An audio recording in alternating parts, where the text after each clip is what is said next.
Jeremy Peaches of Fresh Life Organic has been busy growing his organic produce and expanding his company, an agricultural consulting firm. What is it that we should be planting right now?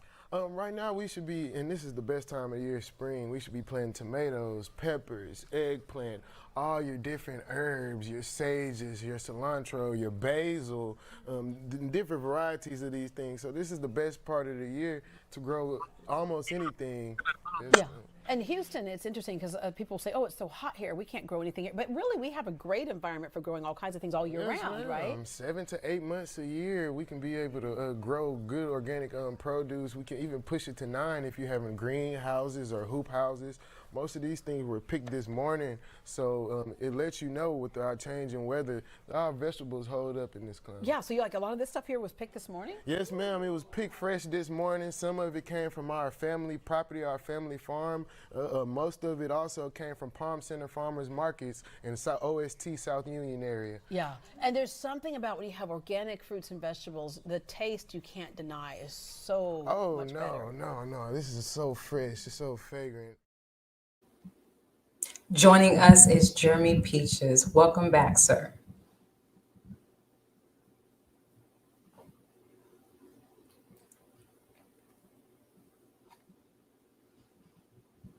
Now, Jeremy, how has the garden grown since we last spoke?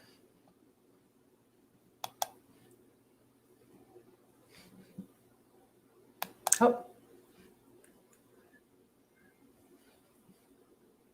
I think we might have you on mute. We're having some trouble hearing you.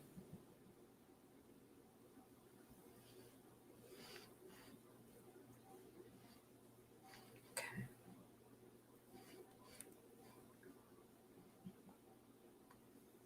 All right.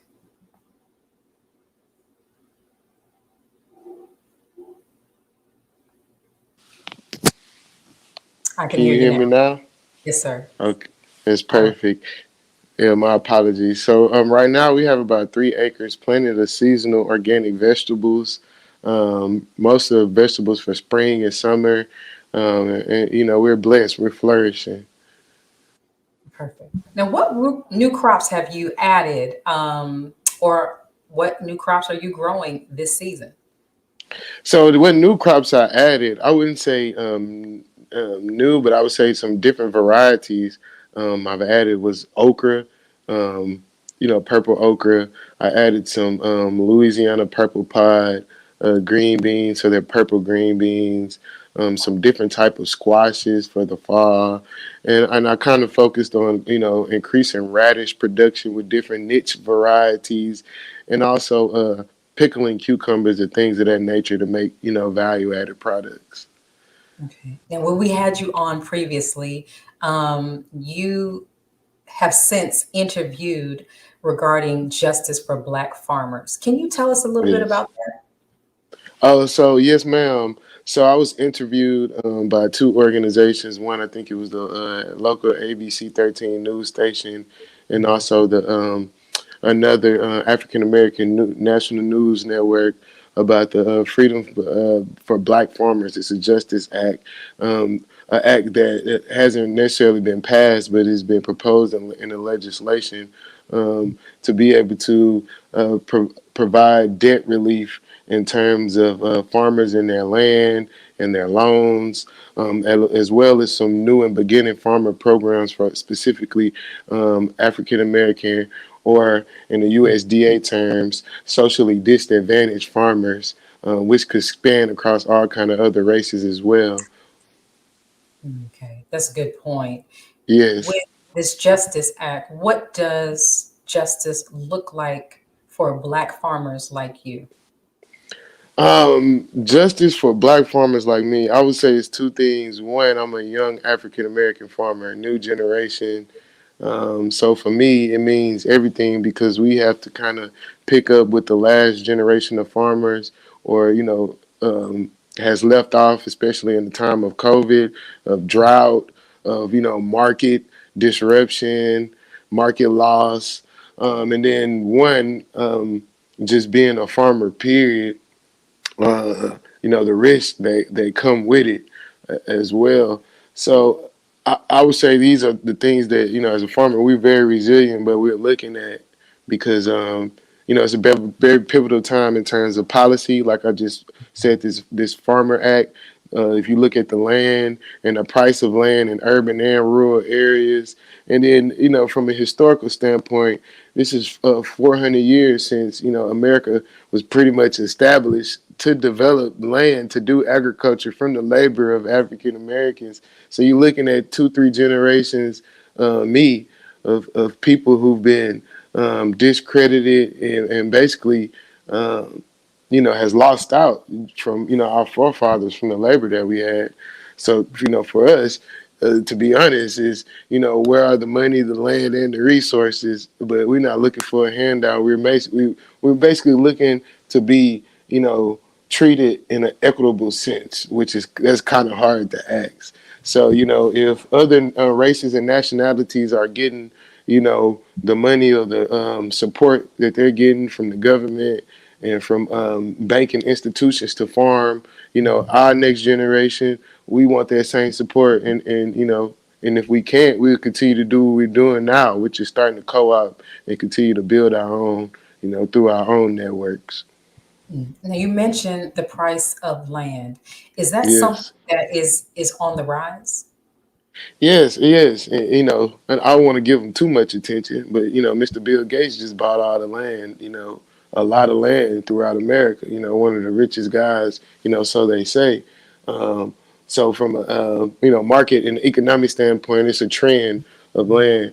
Um, but African Americans, even my family, we've owned a lot of land. We've lost it through the air property system. That's another part of that bill, which air property is in land that's passed down, and you go through all these hoops with your family members. Um, we've gone through, pretty much limited access to a lot of these things. So we're at a point to where the price of land is going up, and the price of and the inflation on products, even the farm, is going up and up and up. So if there's no real stability, or if we don't have access to land to produce our own food, it's an issue. And then when you look at from I'm an urban and a rural farmer. When you look at the urban perspective, growing inside of these cities, the price of land for an acre lot may be $20,000, which is Houston. And then you go to the rural areas, you probably could get land for cheap, but then you need the capital and things to develop this land and to keep it going. And then you need labor.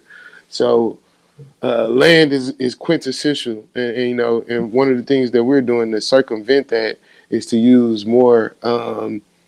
I would say futuristic or non traditional ways of farming and growing food. Gotcha. All right. Now, I was doing some digging and on a music video that was put together for Soul Food Vegan. Can you Soul talk to food us? vegan. Yes. Can you talk to us about Soul Food Vegan and your budding rap career? Right. So actually, I've been making music for 10 to 12 years. I probably have hundreds of songs. I never released them. I never put them out. To me, it was always a therapeutic thing. But recently, I had the opportunity to film a documentary, and I was just at a space in my life where I was like, "Hey, I want to start making musically that's culturally relevant to my age, to my group, what we're doing." This whole group of like health enthusiasts, laid back, vegan, biking, all what my generation is. I call us the indigo children. So, so yeah, I just started making songs about my life. Like I eat at a restaurant in Houston called Soul Food Vegan. The owner is one of my friends of mine. So I made a song about Soul Food Vegan. I pulled up to the tray on the Saturday, ordered barbecue mushroom and moringa steak. You know, so that's eating healthy vegan food, and I made a song about it, about the restaurant. I made a song called Life of a Farmer and Greenhouse. I made a song called Icky about health, And, I talk, if you actually listen to the songs too, I talk about us, in our enslavement and a lot of things that we Yes. go through. So, yeah, check me out on iTunes, Spotify, everything, Hulu, Google me. Google. All right. And All praise to the Most High. yes, sir. You're currently in Texas, and I wanted to ask you real quickly before you go. You're in Texas and you're in 3 other states. When we last spoke, you were talking about expansion. Where do you Right. plan to expand to next? Right now, I'm in Houston. I'm in Oklahoma, Louisiana. Where I plan on this, to me, I would love to be in the DC area, and help connect the rural and the southern farmers as well. I'm out in California right now, um, to do some things, land security, because there's so many people that's from all these other places that stay in the South and in these rural towns. Um, but I would say Louisiana. I'm gonna continue to say what I said last time in Louisiana. Um, we just secured a 5-acre building to do some of the things that we just talked about. So I'm moving full steam ahead with that, and especially with working with other African American farmers or minority farmers and producers and women, who farm, throughout the South to build, our network and distribute our food, you know. Perfect. All right. Well, if you don't mind, could you let us know again where you can be reached, either for your music or for your produce? Yes, so you can reach out to me, Jerry Peaches, at freshlifehtx.com. Again, freshlifehtx.com. You can follow us on Instagram at Fresh Life Organic, and Facebook at Fresh Life Organic. Like I said, you could Google me, just see some of the things that we're doing. You can check out my artist name is Fresh Life Germo. I'm on YouTube. I'm on Spotify, Hulu. So wherever you connect with me on those platforms, or you reach out, and send an email at the about section, we'll get back to you and work with you. And I would just love to say I appreciate you all for having me on, and continue to stay strong and resilient, all my people throughout the world. Yes, sir. Thank you for joining us again, and we look forward to having you back again in the future. Yes, yes. Hopefully, I get you all to play some music. Yes, sir. Thank you. All right. Let's pause for announcements from our sponsors. Coming up, NNV weekly contributor Brian E. Muhammad will be with us for 2 segments for the Global View. We'll be right back. Be a part of the force that powers truth in journalism. Go to nnvnews.com/donate. Be a part of the force that powers truth in journalism. Go to nnvnews.com/donate.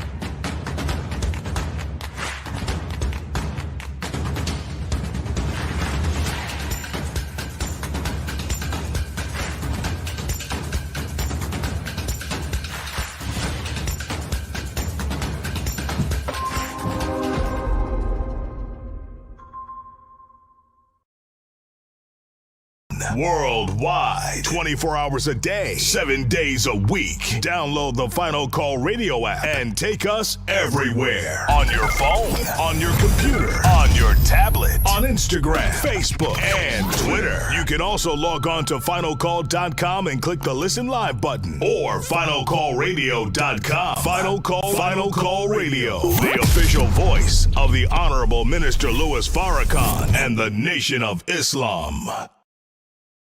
Please share your thoughts with us in the comment section below. Follow us on social media at NNV News, and please subscribe to our YouTube channel at National Network View. I am Anissa Muhammad with nnvnews.com.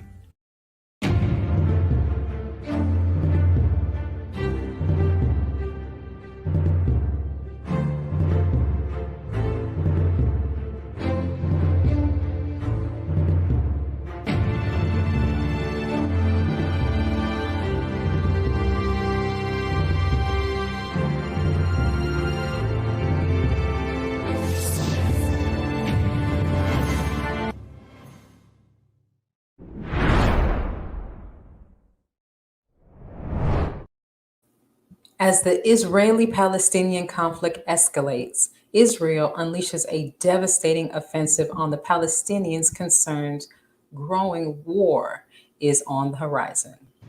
Meanwhile, the UN is warning the Israeli-Palestinian conflict could be headed for full-scale war. The U.S. Embassy in Jerusalem is urging staff to stay close to bomb shelters due to the threat of rocket attacks as the State Department tries to de-escalate the situation. Overnight, the sky igniting with Israeli airstrikes and Hamas rocket fire. As Israeli warplanes howled over Gaza, this salvo of missiles ripping into this 14-story building. Drone video flying over the debris fields. Israel said it was targeting Hamas infrastructure, but warned civilians before bombing. Palestinian health officials say over 80 people have been killed, including Hamas operatives, but also dozens of civilians and at least 17 children, nearly 500 wounded. Hamas has launched over 1,600 rockets towards Israel the past few days. Those rockets targeting the Tel Aviv metro area where nearly half of the population lives. A Palestinian rocket hitting this Israeli apartment building. Rescuers scrambling to get people out. Some brought out on stretchers. Is Brian E. Muhammad. Greetings, Brother Brian. Greetings, Sister Rosalind. Yes. Good to be back. Good. Your Final Call News article is entitled War on the Horizon. Israel unleashes devastating offensive on Palestinians. Is Israel escalating the conflict by amassing ground troops in this latest offense? Well, it is. I mean, Israel is doing what Israel has always done. The amassing of ground troops against a defenseless Palestinian people, it tells the story of the lopsidedness of Israel. I mean, they say that they're fighting the resistance group Hamas, who have been shelling rockets really in self-defense, not even in offense, but in self-defense of what Israel has been doing to the occupied population of Palestinians.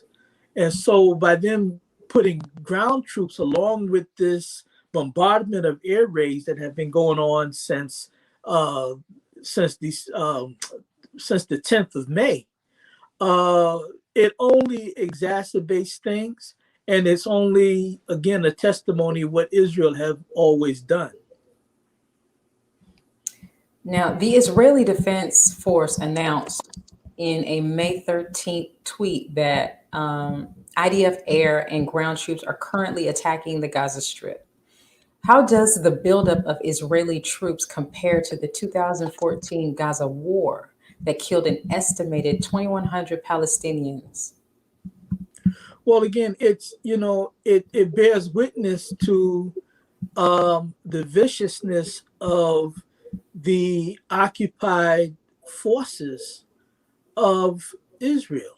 When we look at the Zionist state of Israel and we look at the situation in Palestine, it is a situation of an occupier versus an occupied people. And so in 2014, when things escalated then, they went all out and was killing like it was no tomorrow.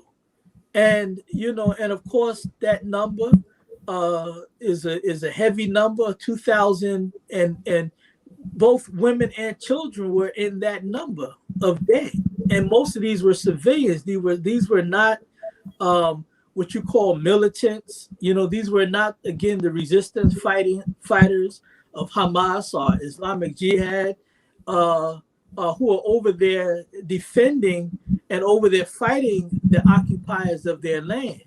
These are mostly civilians. And so this really is comparable because of the day after day, night after night bombardment, even against the demands of the international community that is saying to Israel, you must stop this, and the only ones that are not saying this are the only ones that are bucking against the world demand for a ceasefire even is Israel's main benefactor, which is the United States of America.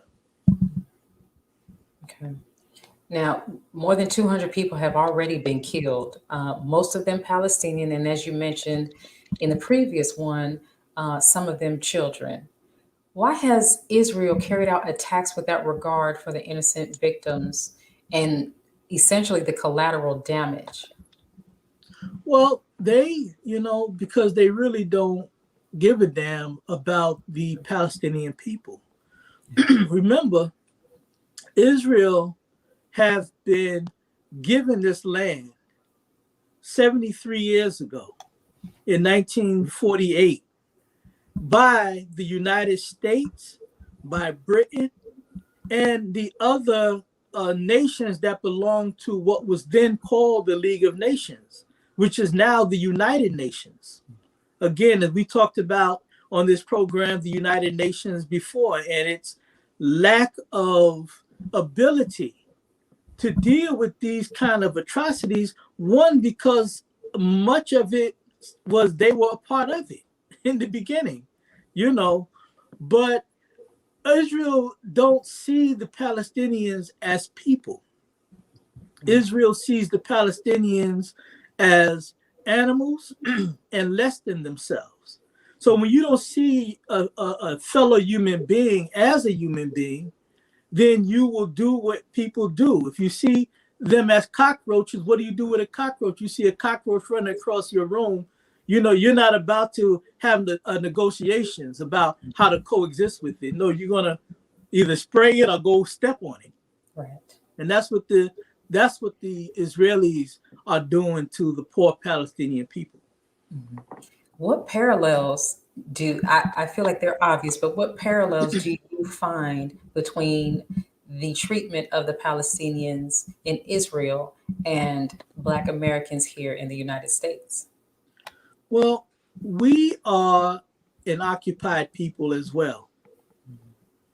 Unfortunately, because in the making of a slave and the violation of our humanity, we have been made to be disconnected from the reality of who we are. So we don't see ourselves as a colonized people.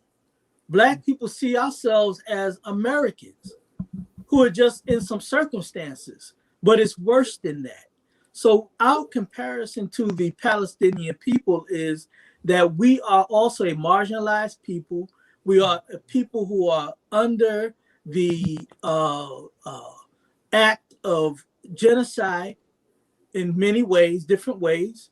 So we compare very well to the Palestinian people. And that means also that we should also be in support of the Palestinian struggle, as they came in support over the last year over the killing of George Floyd, when the rest of the world rose up against what was going on with Black people in this country and the police genocide against us.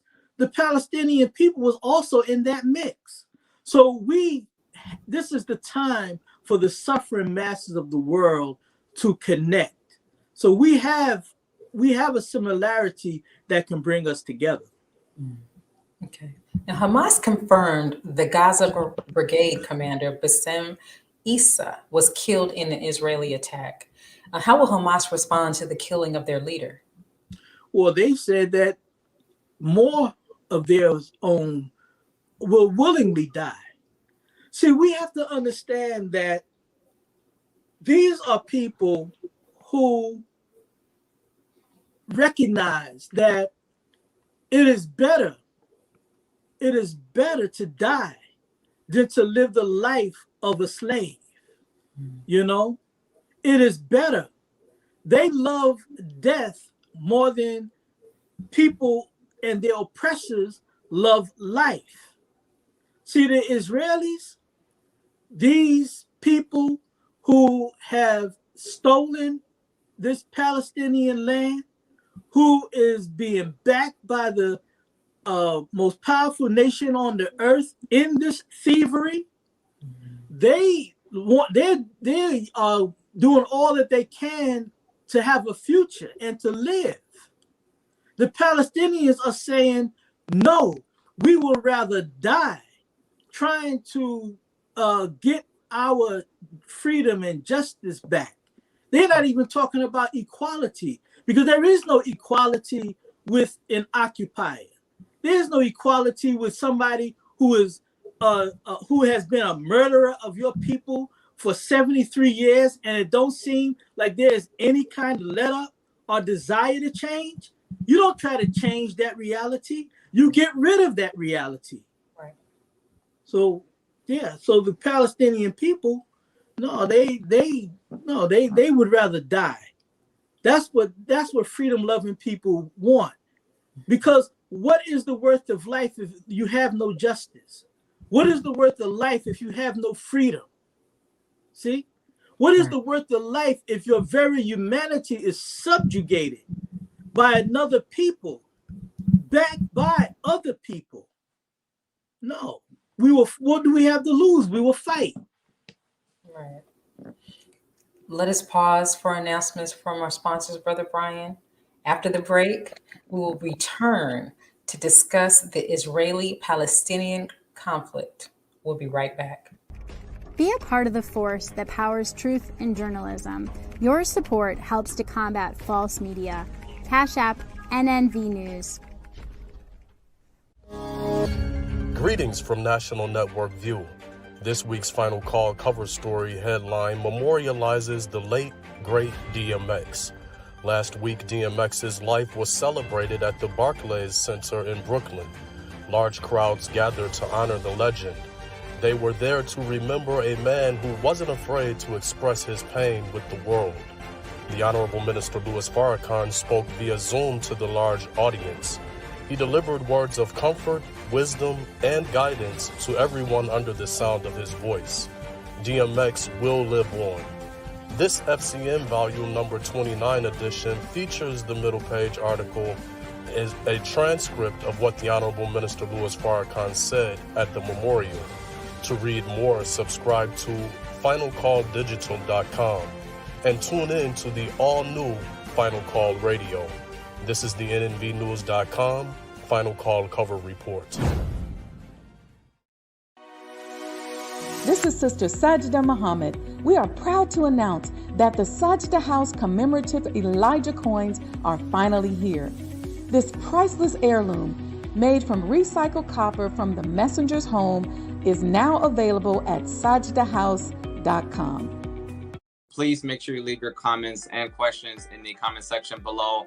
Follow us on Facebook, National Network View, and make sure to check us out on Twitter as well, National Network View. This is Sergio Gutierrez with National Network View, signing off.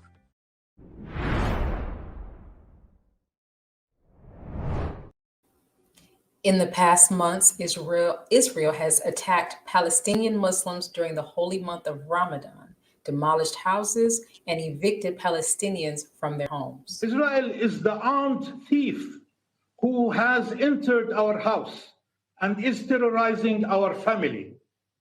It destroys our homes, oppresses our people, generation after generation, decades after decades, and then claims a right to security that it denies us.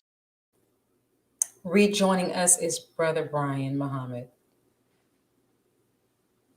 All right. Greetings, sir. Israeli police blocked Palestinian Muslims from gathering at the Damascus Gate in Jerusalem's Old City as the holy month of Ramadan began. Israeli police also fired tear gas at the Palestinians who were there at the Al-Aqsa Mosque. Did Israel's treatment of the Palestinian Muslims during the holy month of Ramadan escalate the Israeli-Palestinian conflict? Well, it did. It did. I think it added to a number of issues that was already going on.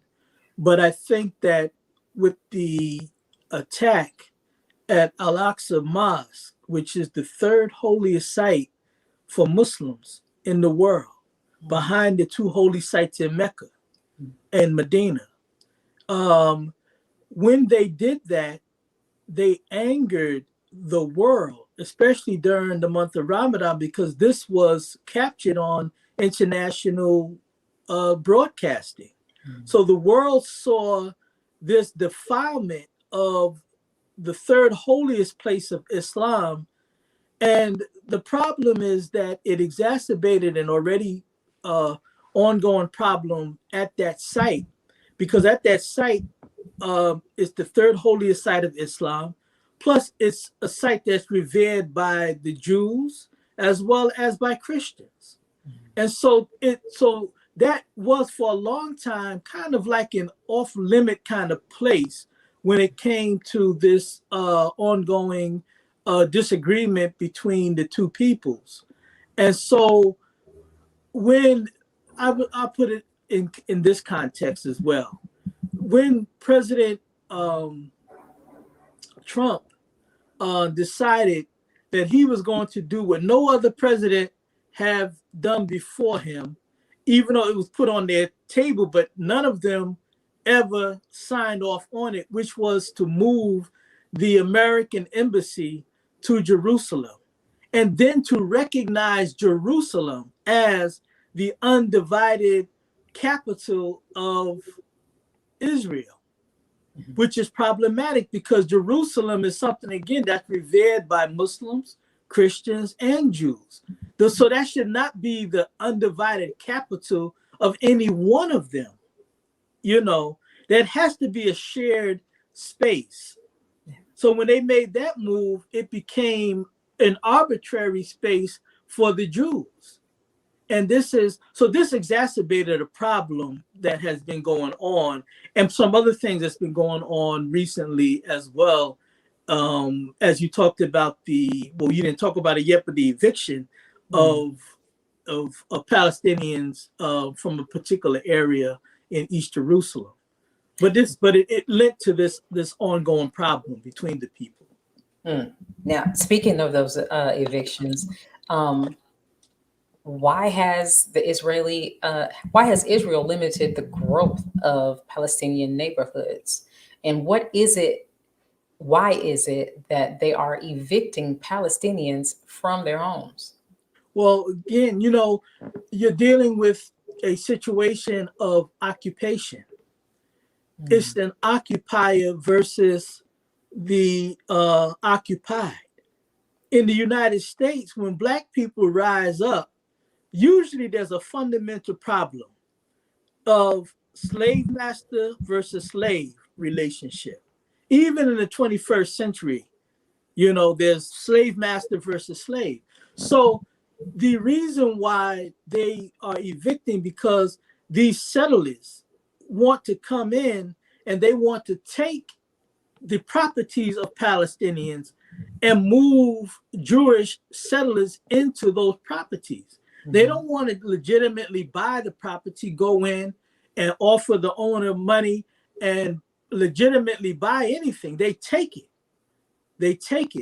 And so at the beginning of May, there was a court ruling in Jerusalem where a judge allowed 6 families to be evicted, or rather removed. I don't even want to use the word evicted. They were removed. Backed by the legal system, removed from properties that they lived in for a number of generations now. See? And so when that happened, people began to protest, because that happened to 6 families, but all of the other Palestinian families who were in that area is under the same threat. So they began to protest that. And so this is where where that problem came in. But the underpinning of all of that in that area, sister, is that being that the Jews want Jerusalem as their own, they're making moves to keep annexing people's land and properties until the Palestinians are pushed out and the Jews will come in. And it exacerbated that problem there, because those Palestinians who lived in that community were there. They were other displaced people who were displaced back in 1956 from other areas under this move that the United Nations made to place these European Jews in Palestinian land. So now you got displacement on top of displacement. The Palestinians in that area is saying, hell no, it's not happening to us again.